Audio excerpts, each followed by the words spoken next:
to play the prayer song and Tamutai Valtu.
Thank you, ma'am.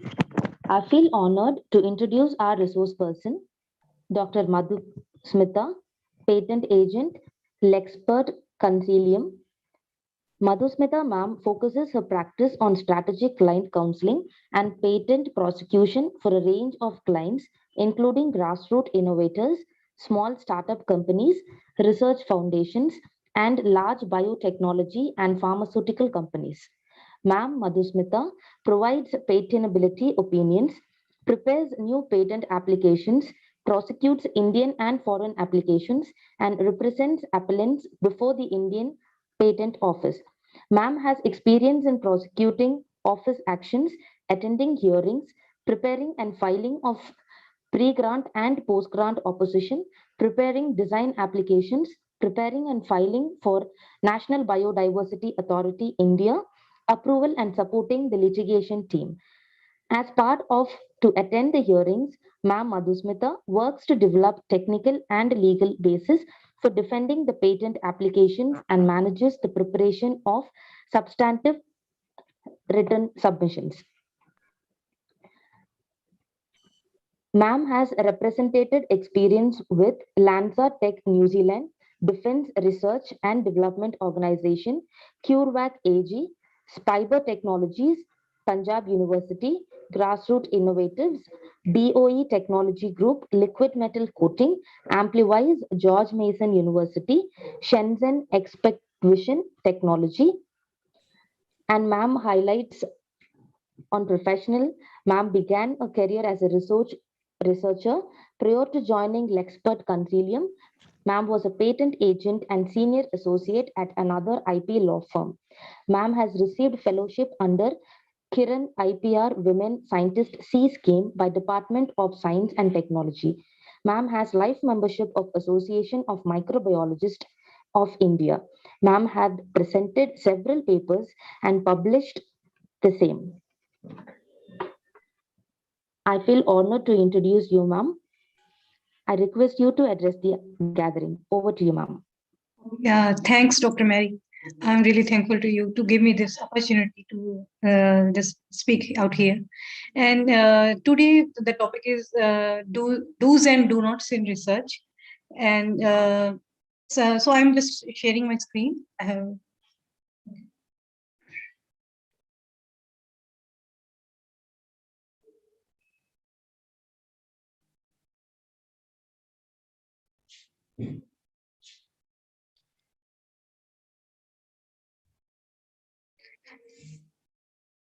And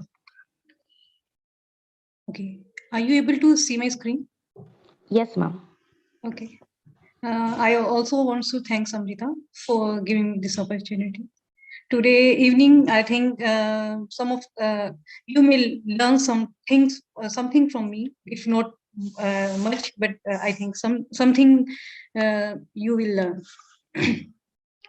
So when we talk about the research is a detailed and careful study of something to find out more information about it.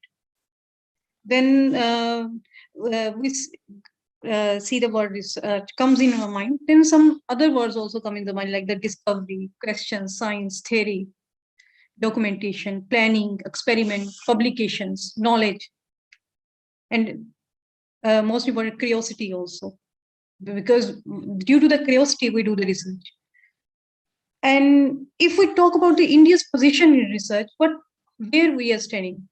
In India, almost 35,000 students are awarded PhD level degree in a year. And so that means publications are also, at least 35,000 publications are there. But with those publications, we are only contribute about the 15.8% of the research works, which is in our world top 10 journals. Means there is a lacuna where we have to fill that lacuna. And countries like China are almost producing 4 times the number of publication than India. So it means India needs to dominate the world in global research, publication by both qualitatively and as well as quantitatively. Means we have to increase our quality also in the research so that we may dominate the world in our future years. That's why we are just discussing here the do's and do nots in research. So that in this college, BSc students are there, MSc are there, and I think 2 MPhil programs are there. So if it is not about the MPhil or the PhDs have to listen this lecture, I think BSc, MSc, which will go through maybe go through this phase of the research, they have also to listen these things, and these are also some points are too general that they can apply in their on the daily basis also in their daily studies. So if we talk about the do's in research, then the person must have it. I think when a person wants to come in the research, the person should not come because he just got the opportunity to do the PhD or MPhil because he doesn't get any other opportunity to do anything or a job. He or she must have a passion for the research. And then the person must have an order for the knowledge. He or she should improve the communication skills, writing skills, which are very much needed in research. And the person should also follow research ethics. He or she should also have a knowledge of IPRs, which is a very mandate in this type of era, where India is also coming at a global level in the IPRs. Means more and more patents are filing, more and more granting. Even we are coming upwards in trademarks and copyrights. There is now a lot of awareness has been is there in this IPRs, and more is needed. So research now is just not about the reading the literature of the reading the papers. It is also about incorporating IPRs in today's research. So a knowledge of IPR should be there, and scientific attitude there should be there, and positive attitude. We will discuss each of these points in our following slides. So when we're talking about the knowledge, the person should have the vertical as well as a horizontal knowledge. The horizontal knowledge is the breadth of the knowledge that makes you the expertise in the subject, and the vertical knowledge is a depth of a knowledge of a particular subject or a topic. So if we are doing research on a particular topic, if we have taken a topic, then the person should even if have the deep knowledge of that subject, and with that deep knowledge, a horizontal knowledge means interdisciplinary knowledge is very helpful in the research. So that should concentrate on both things, vertical as well as the horizontal knowledge, not just the a researcher in the today's world. It doesn't mean that he should only focus on just one topic. He or she must have the horizontal knowledge, because today there is very slight lining between the two traits. Means, like, if a person is doing computer sciences and another person is doing biotechnology, then there are many fields where both are contributing to each other. So if the person has some knowledge of the biotechnology, or the biotechnology person have some knowledge of the computers, then the person can do a better research.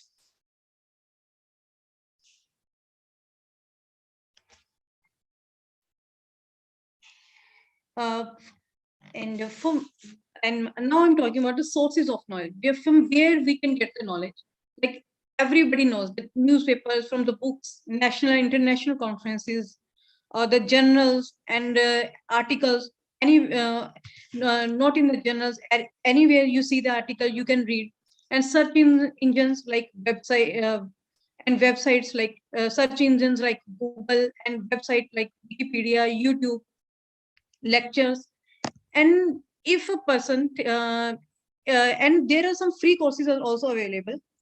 If suppose during MSc we have not read any topic, and in this research we need some another information, we want to add more knowledge into our knowledge, then free courses, even the certified courses are available. Free online courses are available on, like, Coursera. Coursera is a US based massive online course provider that was founded in the Stanford University.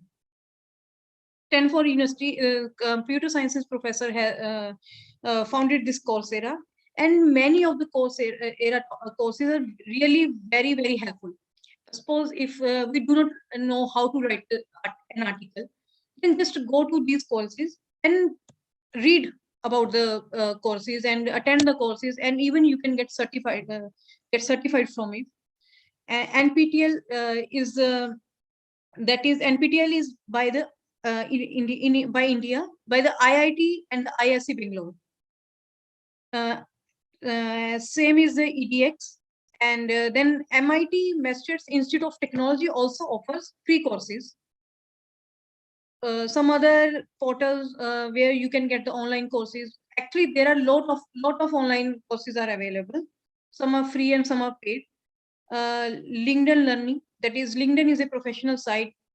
Same is the Udacity, and that is also Udacity is also an American education organization. And then the C symbol that belongs to the Code Academy, that provides a free coding classes in different programming languages. So a person can, to get the knowledge, more knowledge and wide knowledge, the person can attend free online courses. And then come to the communication skills. Good communication skills always pay more than just the knowledge. First, we were talking about the knowledge. That we should get the knowledge. We should have a better knowledge, a good understanding of the topics. But if you had a good communication skills, then they pay more just than the knowledge, because they help to articulate the ideas clearly. I'm just giving one example that how good communication skills pay more than just the knowledge. You are seeing this paper, this molecular structure of nucleic acid. This is the paper which helped to get the Nobel Prize to the Watson and Crick in 1950. In 62, the paper was published in 1953. This is just one page paper that is articulated very, very clearly. Only one page paper lent them a Nobel Prize. But if we see the history of this paper, then we can see that the actually work of this paper was done by another scientist, Rosalind Franklin. But she didn't articulate the results very clearly, which has been articulatedly very clearly, very thoroughly in this paper. Only this one page paper. They didn't have done any research work. They only written the results.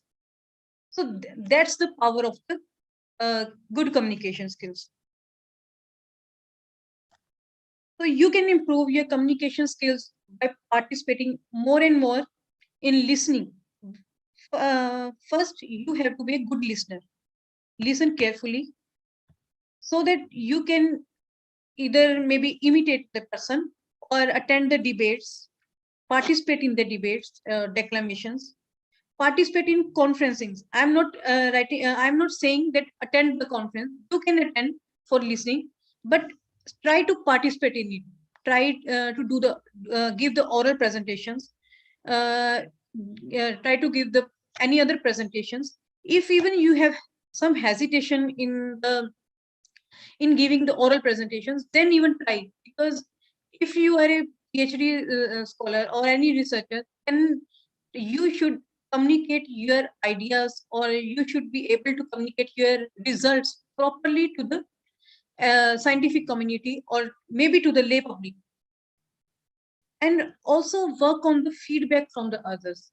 By getting the feedback from the others, if they are saying that you should improve your this type of lacuna, then work on that feedbacks. By working on that, on the feedbacks, you can also improve your communication. And in the communication skills, I must stress on that the researcher should be learned to communicate with the lay public also. It doesn't mean that if a researcher, he should be able to communicate his or her ideas only to the another scientist, or in the general zone only. Because even in the home or anywhere, because at the end, the research purpose is to make the life easy life of a layman. So a researcher should also be learn how to communicate with the lay public. And then comes after the communication skills, then comes the writing skills. Writing skills are used while writing research papers, review articles, or maybe a researcher had to write the short articles, project writing to get the grants, to get the projects. And even in the future career, maybe as a professor or assistant professor, then they have to write the projects. Even these writing skills help there. And even in the reports, writing skills are needed. First of all, well versed with the MS Office. If do not want to use the MS Office, then there are some alternatives also that are free. Like in the free office and the LibreOffice are the free softwares which you can use if you do not want to use the MS Office. Why I'm saying that well versed with the MS Office? Because there are so many commands in the MS Office, in the like Word or the PowerPoint and in the Excel, which makes the life very easy of a researcher. If a researcher knows how to make the good flow charts and good graphs, then that helps in representing the ideas better or the results better. Even uses there are reference if the person wants to write the references, then just go to the reference button, and then all the references will be aligned very easily. So first 12 was with the MS Office. If you don't know any feature about them, you do not know any feature, then just go to the help section or see the YouTube videos. There are a lot of videos are there which help you in learning these softwares. And in the paper or in any article or any while writing, first communicate your ideas clearly and precisely, because you're telling the readers about a novel research and not the stories about your work. So clear, pinpoint, and to the point things should be there. Highlight the ideas and methods used in research, and justify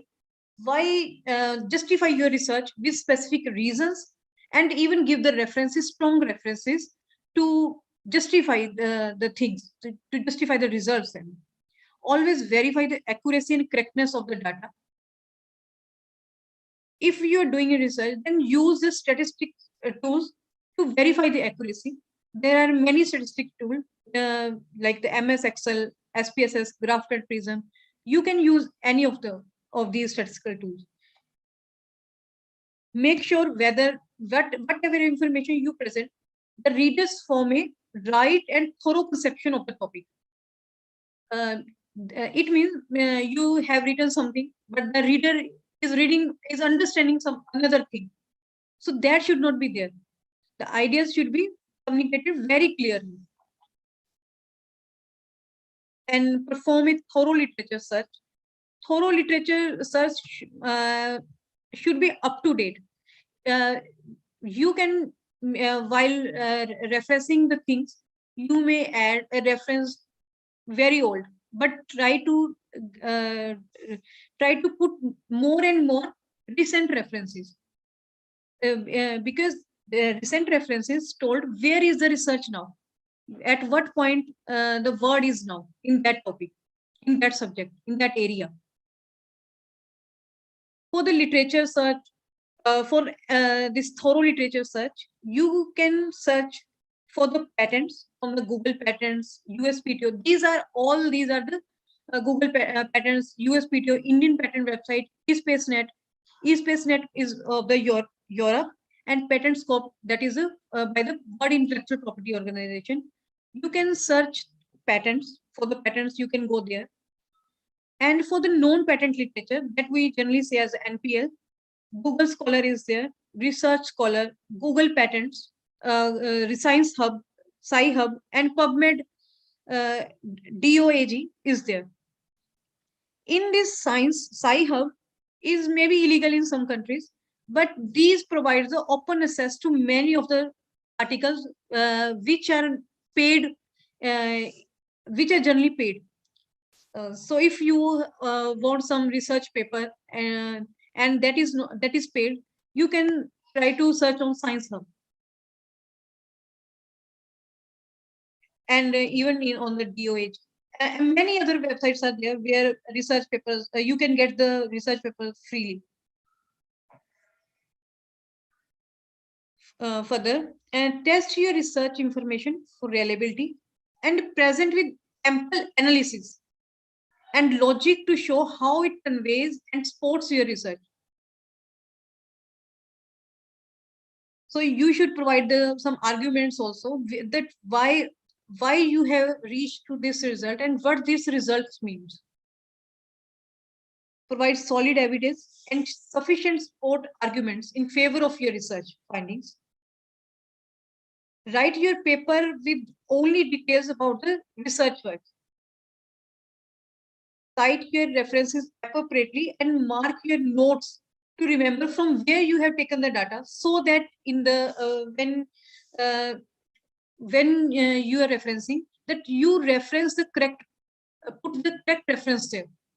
Sometimes I have seen that people put the reference there, but they generally write the incorrect reference, because when the editor or the any other will see your paper, then they may check the references also, whether you have put the correct reference, or the correct reference also helps the reader to go back to that paper, so that he may get more knowledge about that paper. If that paper has the wrong references, or you have put the incorrect references, then that gives the idea to the reader that maybe that is not a good quality paper. So when you are citing references, cite it appropriately and remember the correct reference. While writing the paper, proofread the paper several times.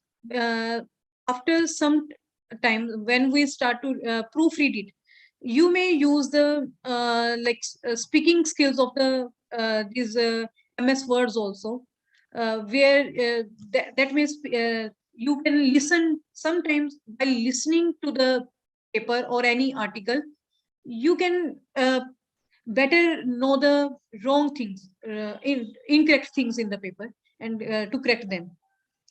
Or but sometimes after, when you are reading and reading a paper, an article, then sometimes you may miss the same mistake again and again. So, or take help of the friends, colleagues, and professional editors in proofreading and in editing your paper. You may some softwares today in some softwares are also available which help you to proofread the paper, like the Grammarly is there, which helps to proofread, and many other online softwares are there which proofread the paper or any article.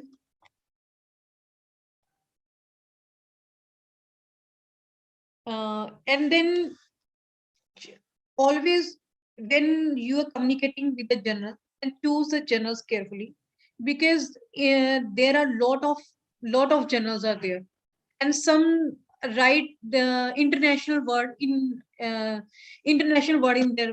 journal name, but they are not actually international. They are very fake journals and may take your money also just to publish the paper. Do not go to those public publishers which are just fake, and sometimes they fake the impact factor also. So please always choose the journals carefully, that which type of journal is this. Go through their other information, like who is the publisher, uh, from where it is getting published, and whether what they are showing on the website about their impact factor. Check the same on another on the Google also, or any other search engine. Search those information, so that so that you uh, have the idea that this information is authentic information. And while writing in the for the journal, always follow the journal's instructions very carefully, because if you have not followed the instructions, it gives very wrong message to the editor, that you are not respecting their instructions. You are always follow the general instructions, whether it is in the font size, in the heading, subheading, the titles, where you have to do the bold or italics, and the number of words. Always stick to the number of count of the words. If they have say 100, you may go one or two more, or one or two less, maybe, but never exceed from the number of words in the any of the if maybe in the abstract or keywords, or in the totality of the paper, that you may exceed in the number of words. That gives a uh, they may reject. Sometimes paper gets rejected on only this thing, that you have not followed their instructions carefully. They may not have seen the what type of data you have. Maybe you have very good data, but papers are generally rejected on not following the instructions. So sometimes some instructions are there to write in the footnotes. Sometimes they say that references should be there in the end, and sometimes the references should be right on each paper, on each page in the footnotes. What type of abbreviations you have to use, and always use international accepted signs. like the SI signs. Never use your own national or the national level signs. Always use international separate signs. If you do not know about any sign, you're not sure about whether this is international, just Google it, but do not use other type of which are not signs which are not international separate. Reference style, for the reference style should be uniform, and one style should be followed. If the journal has said that this reference style should be followed, then follow that reference style. Otherwise, if they have not mentioned, then follow just one single reference style. And this is all about the paper, how to write, but always share the funding authority also, because it's give the negative impact on the funding authority also, that you are not respecting their fundings. Suppose you have getting the funding from the college, or you have get the funding from the CSI or any other fellowship, then just always share the funding authority in the paper or in any other article that which helps you in that writing or in that research. This is just to tell that what is impact factor. Impact factor is a ratio between the number of citations received in that year and publications are of divided by the publications in last two preceding years, by the total number of publications. This is the impact factor. And similarly, 5-year impact factor is calculated by the number of citations in a given year, number of citations of the paper, of the particular paper, of the journal, of papers in the journal, by the number of articles published in that journal. Sometimes when they are exceed one, means there are more number of citations, then they are very much high. Today, Nature's publications are Nature has the highest publication impact factor, but as these are only the telling about the citations, so impact factor actually is not the perfect tool to measure the quality of articles. That maybe a journal is there which is not that much that journal doesn't have that much impact factor, that may also have some good articles.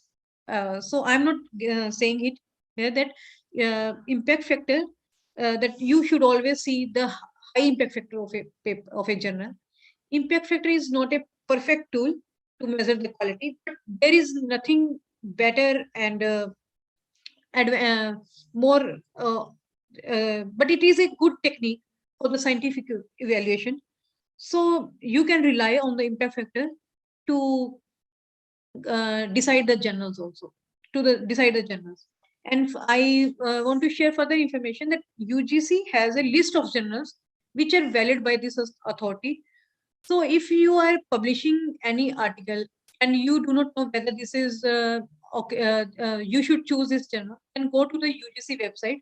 So they have a list of journals for like social sciences, for sciences, for another stream. Then go to their list and choose the journals from there.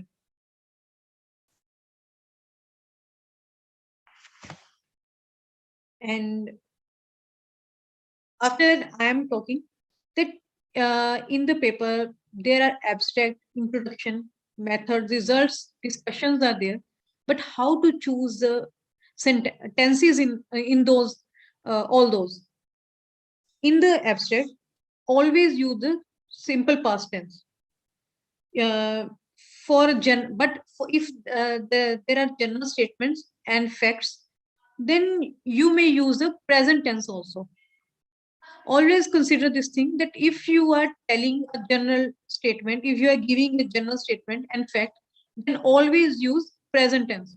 But if you are telling about the research which already has been done, then use in the abstract, use past, simple past tense. In the introduction, use a mixture of present and past tense. Why present tense is applied when you're talking about something that is always true. The past tense is used where earlier research efforts by your own or by another group has been mentioned.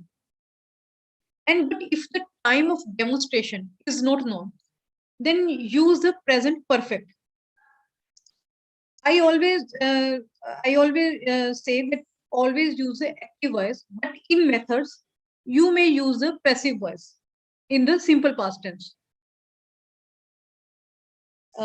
Similarly, if the in the results simple past tense is used, but for the figures and tables which are already there, which are already there in the paper, uh, so which are existing in the paper, use the present tense for referring any data which you have given in the figures and tables.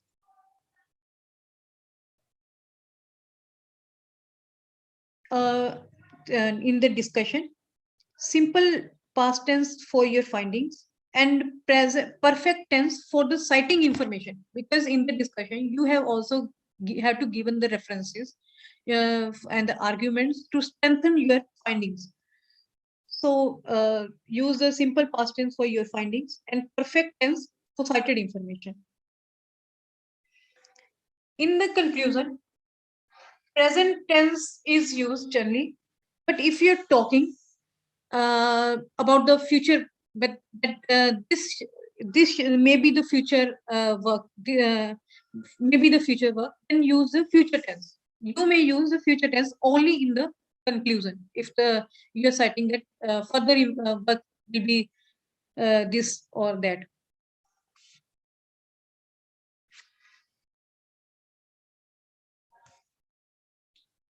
And while writing, please follow some of the below suggestions, like always try to write in the active voice. This makes the sentences very simple as compared to the passive sentences. In the active, because in the see just one example that you may see that this study develops an efficient methodology to examine a space continuous data set for urban irrigation water use. And in the passive, the same line is like an efficient methodology to examine is this may this in the passive, the main verb is very far away from the subject. So this makes the sentence not that effective and complicates the sentences, complicates the sentence when you are writing in the passive. So try to write in the active, but if it is ignorable, like in the methods, then you may write the passive. Because in when we write the passive sentences, we write the passive sentences where we do not want to reveal the subject that we have done this, we have done that. We want to reveal the subject, then generally we write the passive sentence. But if you do not want to ignore the subject, then try to write the more and more active voice sentences in the article. And second, get to the main verb of the sentence quickly. Why main verb? Because we always tried, a reader always try to find out that what is the main action of that sentence is going to convey.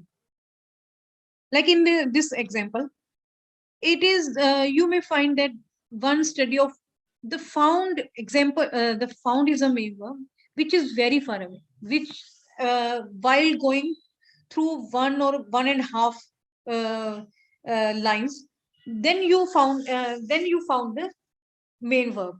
This makes the reader to lose the interest in the reading the sentence. Always try to keep the main verb to the subject or the in the very front. And further, always try avoid turning verbs into nouns. Just see the example. Like here, I'm writing like generally we write like this: provide a review of. Instead of this, we may write review. In this, we have changed the verb into noun. in the first sentence, and later on for all four words we can write just one verb, that is review. That is also a strong verb, rather instead of the provide. Provide is a verb here, but if we just write the review, we are reviewing the article, then this makes the sentence very effective. And so always choose strong and right verbs, because in English there are many degrees of words. Some are strong words, some are weak words. Same is with the verbs. Some verbs are weak and some are strong. Like provide is here as very weak verb, and review as a strong verb. This also, if the always and always write the sentence up to 1.5 lines or 2 lines. Generally, do not write more than that. Otherwise, break the sentences while writing, because after 1.5 lines or 2 lines, it becomes monotonous for the reader.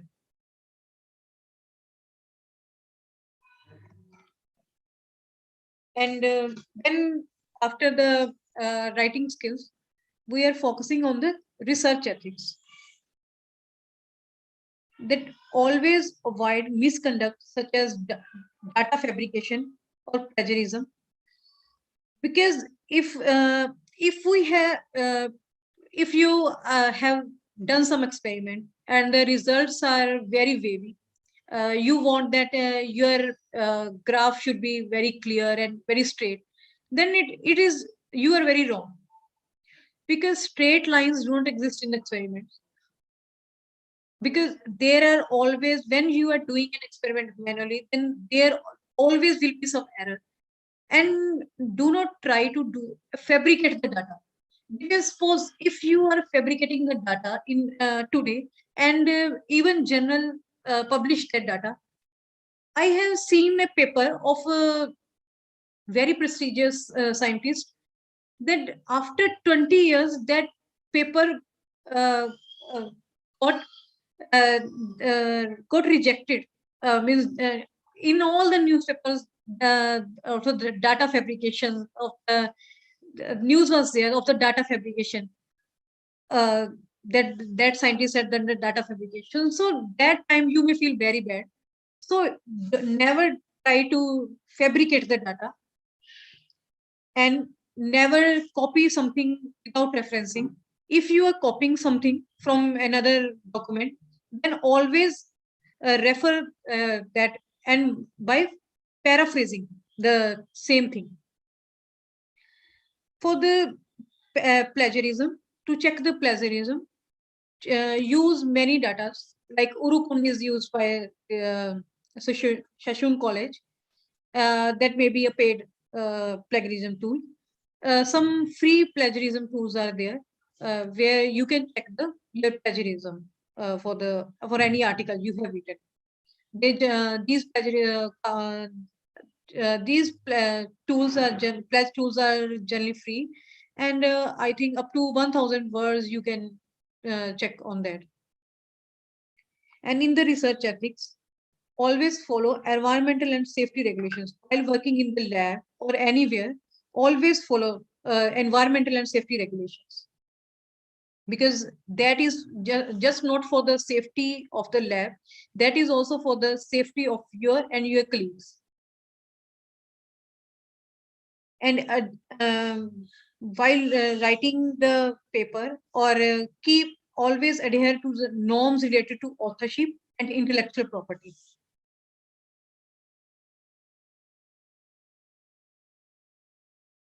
Always maintain a good record of all research activities, and report your data carefully and objectively. Respect confidentiality, because if you are working with any company, or you are working with any other research institute, then always respect the confidentiality, because that data may have to go for the IP protection also. So always respect confidentiality of others, and keep your data also confidential. Never publish it anywhere without seeing that whether you will that you want to protect that data in the IP by IP or not, and give proper credit for any contribution to other researchers. All it is also ethical research ethics that disclose financial and personal risks that may directly or indirectly affect your work.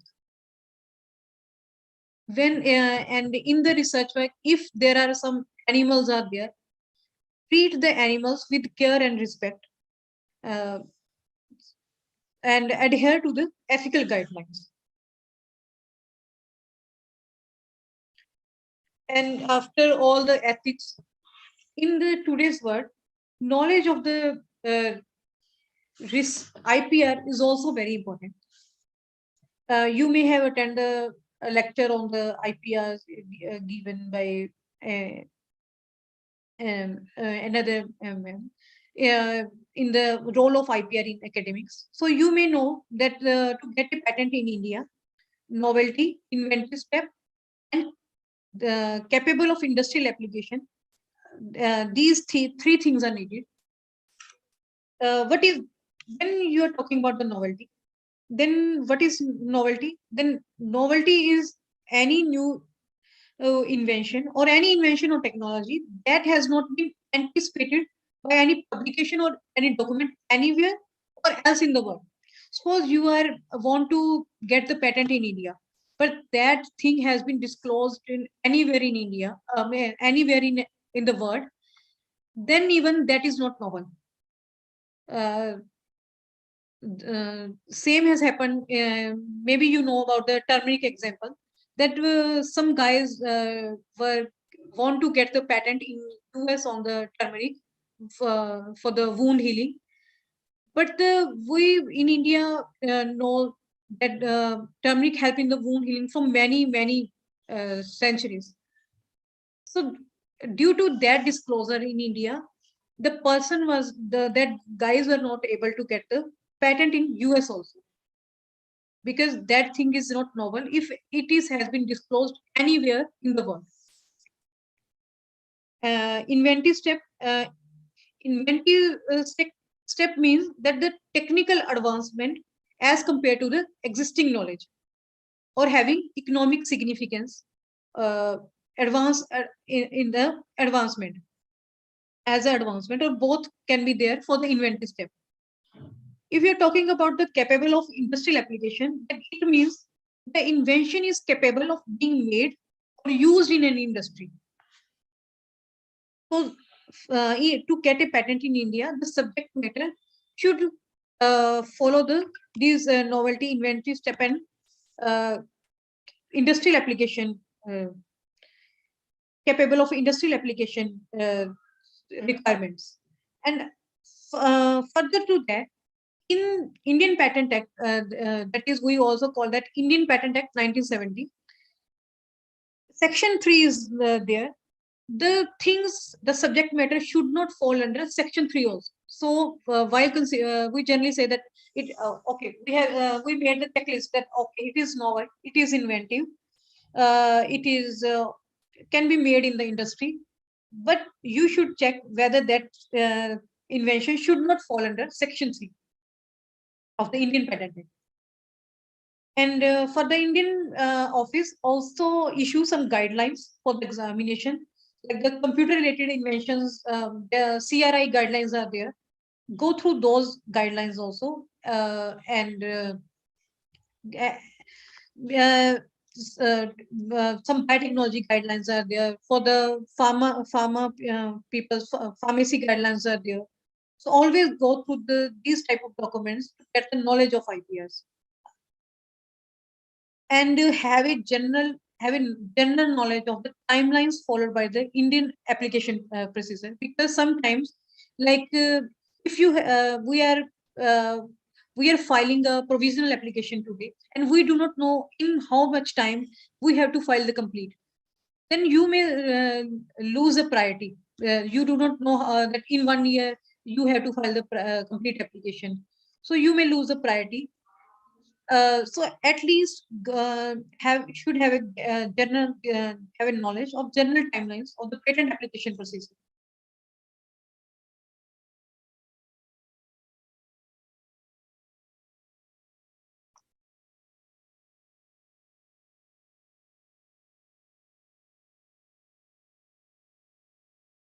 And I'm summarizing here some subsections under section 3, which may be useful to you. That these are the subsections which, even if your invention is novel and inventive and capable of industrial application, but falling under these sections, then even that is not patentable in India. First subsection, these are the A, B, F, A. These are the same numbers of the subsections, same numbering of the subsection, which is in the Indian Patent Act. So do not get confused why after A, B, F is coming. So this is the same numbering of the subsections.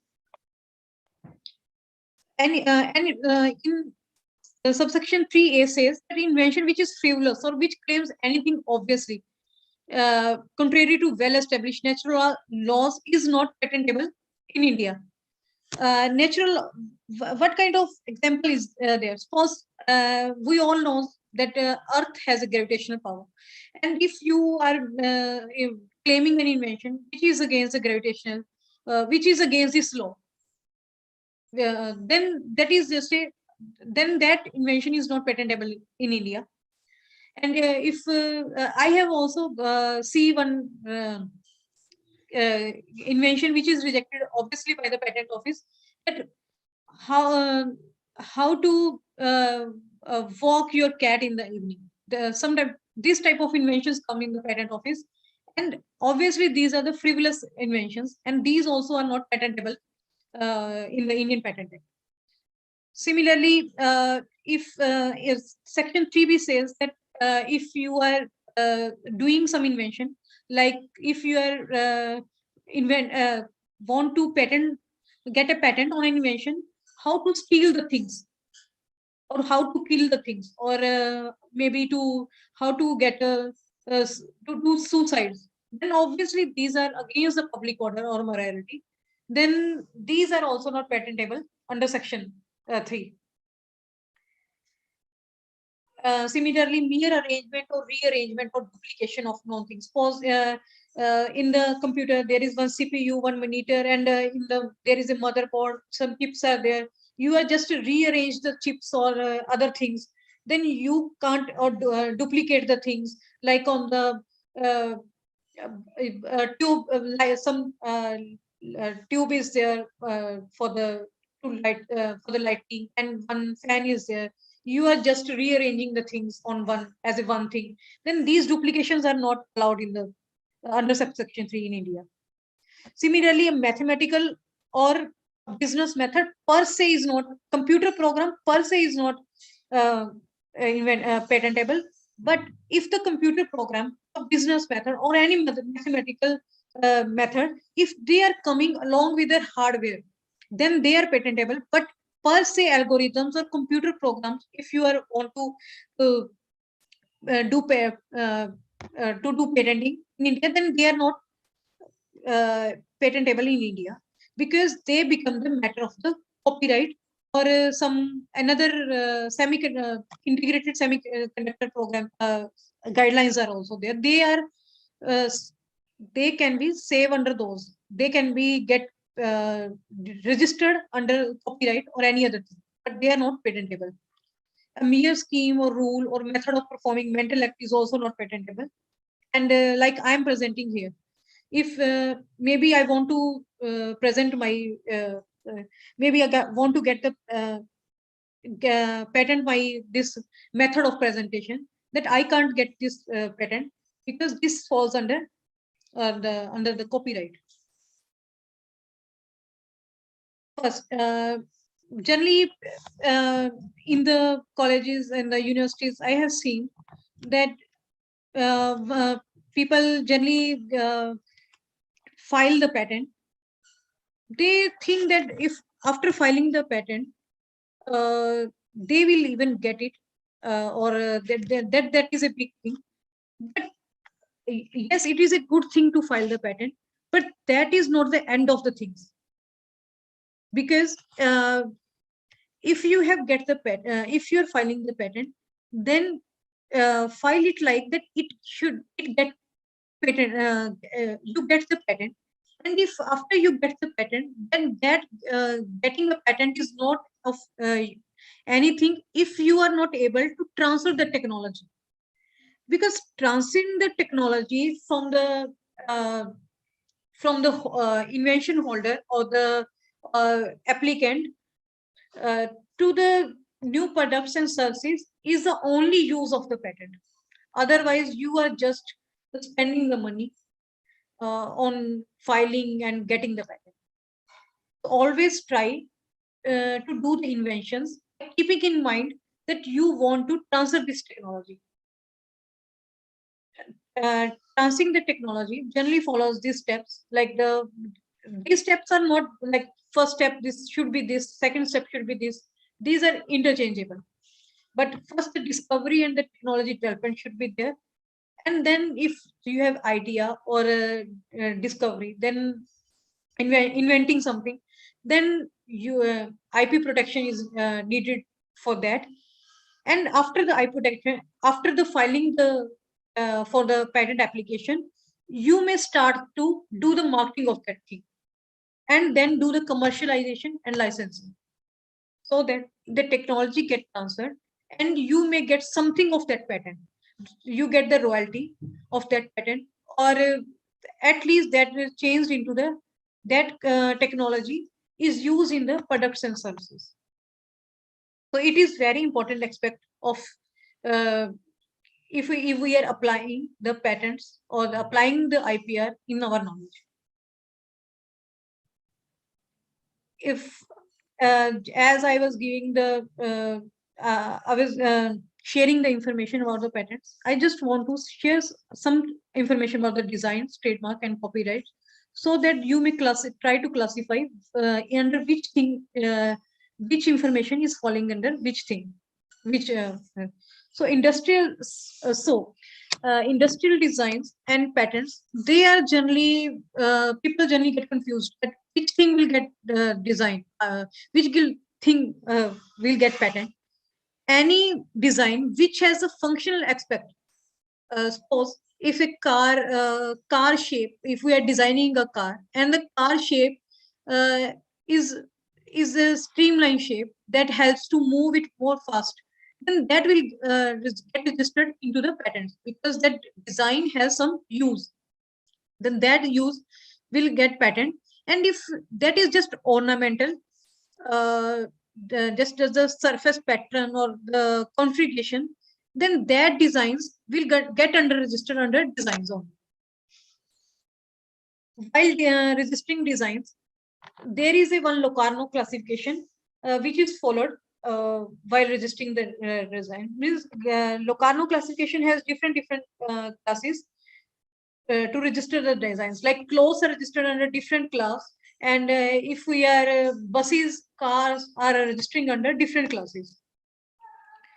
Generally in India, design is you get the design registration for uh, 10, 10 years, which is renewable for more 5 years. Uh, copyright, and it gives a copyright. You get the copyright the same times you write an article, you copy your ideas on the paper. On any hard surface, you have articulate your ideas. At the same time, you get the copyright.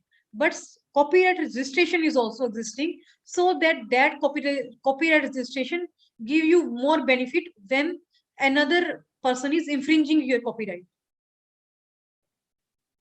Copyrights are generally granted for the lifetime of the author, plus 60 years in India. But for the sound recordings, they are just granted for the 60 years. And if we are talking about the trademarks, trademarks are the mark. Sometimes we just get confused that what is a trademark. Trademark is that mark which distinguish the goods and services of one person from the other. And in the trademarks, even the smell is also, if we are seeing a smell like, oh, so this is the smell of this butter, this oil, then that is also a trademark of that oil. In trademark, nice classification is followed, and first they are granted for the 10 years, and then you can, after every 5 years, you can renew up to the unlimited time.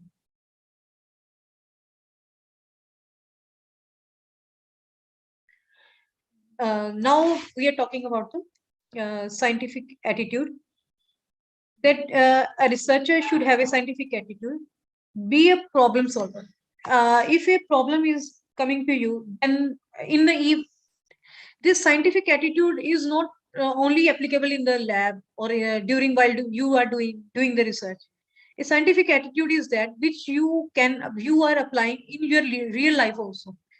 So be a problem solver. If a problem comes in the real life, then take it as a problem only, not as a big issue, and try to solve.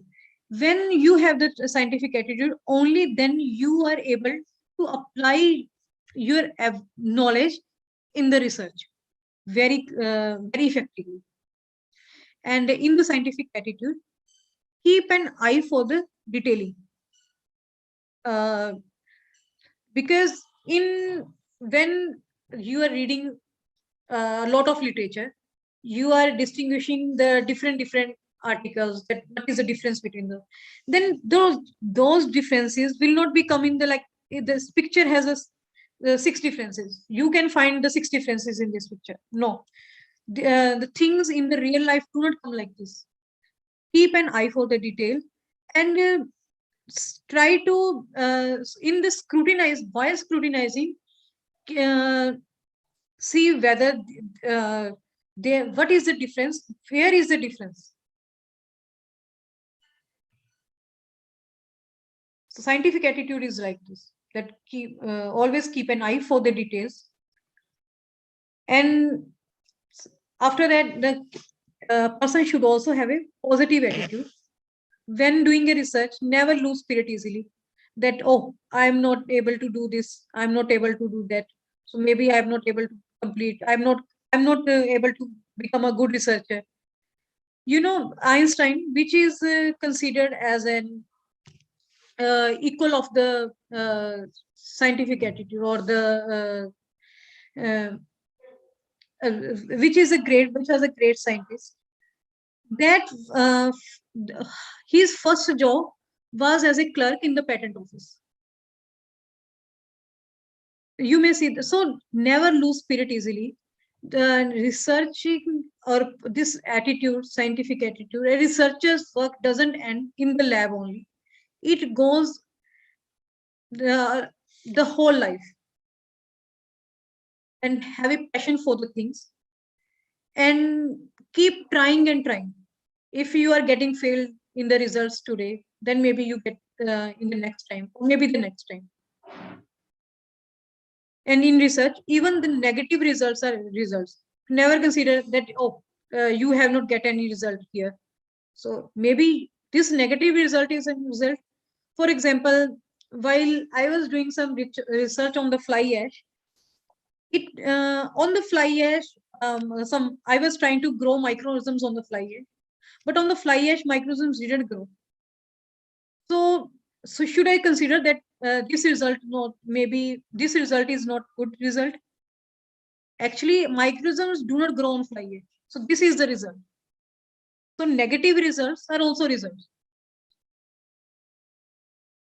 And and the last line, the keep yourself fit mentally, is very important, because in the research, generally people, if I'm not saying that have a scientific attitude, have a this, then just engross yourself in the research only.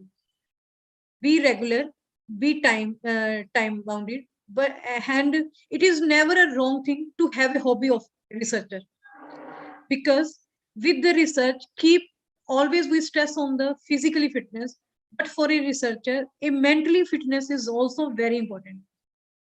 So it is not a bad thing if you have a hobby and you indulge in that, but keep but in the while doing the research, always focus on that and have a regularity in that. Now we have talked a lot about the what should be the do's in research. So now I'm on the last of my presentation, that what should be do nots. What are the do nots in research?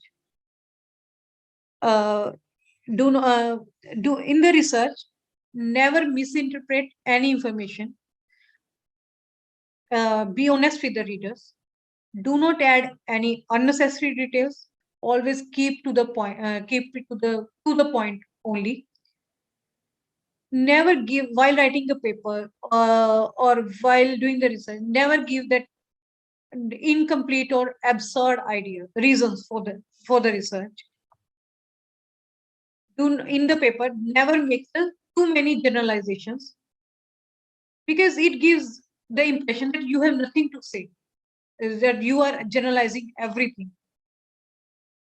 Do not forget to reference any supporting material, and do not support irresponsible publication practices, because your main goal should be advanced with the community. That some bad publication, you are just want to you are very excited to get your data published, but do not choose any journal just through your data. Choose your journals very wisely, and never cite the Wikipedia as a reference source in any good while writing a good article. Don't use others' work without rephrasing the sentences, because otherwise they fell under the plagiarism. One thing you can do, if the others' work citation is very important, you may write in the quoted sentences. If it is unavoidable, if and you can't rephrase that thing, then just write in the quotes and cite the proper reference there.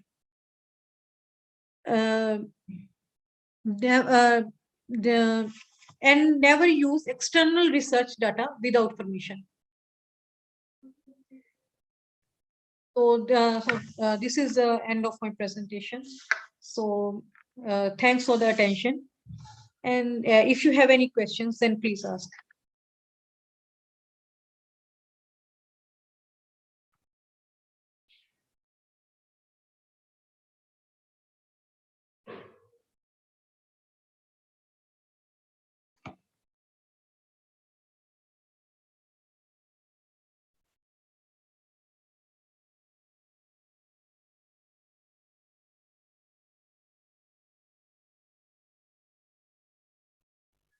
If participants have any question, it can be posted in the chat box.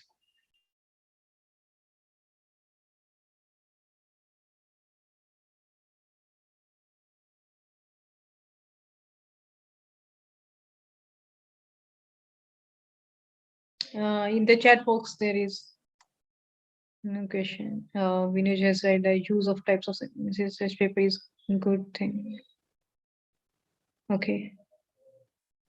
Thanks for the. Ma'am, I think your speech was very, it was in a detailed form and very informative and clear, so that we have no questions. Ma'am, there is one question from Jane, who was just typed. You can just see the chat box, ma'am. He has discussed about journals. The question is, some important ASME journal have no impact factor. Is it good? Yes, that may be a good, but see whether that is considered by any society, by any some some index factors are there. They may not have good, like they may not have very high impact factor, but they should have some impact factor. Like even if that is in the points, they are considered by any authentic society, then you can communicate your information there. So I think this is the answer of your question. Thank you, ma'am. Because it is not the relevant. It is not relevant to say that only high impact factors are only good journals. Any journal can publish any good article, but that should be recognized, not a fake. Thanks.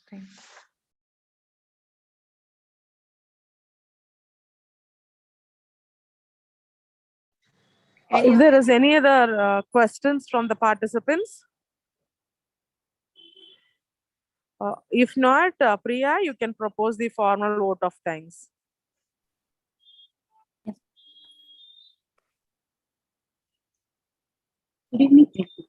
It's an honor to propose the vote of thanks for today's session. I would like to thank the coordinator for today's session.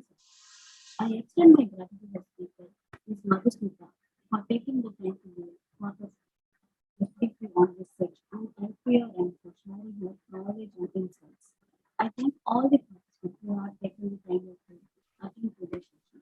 A big thank you to our secretary and associate secretary for the constant guidance and support. My special thanks to our principal Dr. S. Bhatnagari and vice principal Dr. S. Bhatnagari for giving us the encouragement we always need. Last but not least, I would like to thank Dr. S. for the technical team and internal training team. I'm not for all able to the hear efforts the voice clearly. Maybe some asking the question or what is going on? I'm not able to hear. Ma'am, she is proposing the vote of thanks, ma'am. Okay. Last but not least, I would like to thank Dr. S. for our internet team and internet training team for all the efforts and coordination. Once again, thank you, ma'am. Thank you.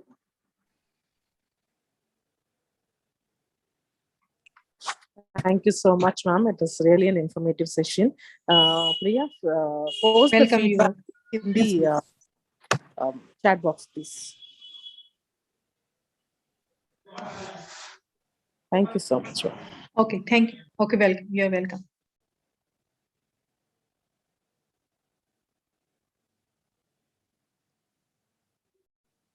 So we can leave now?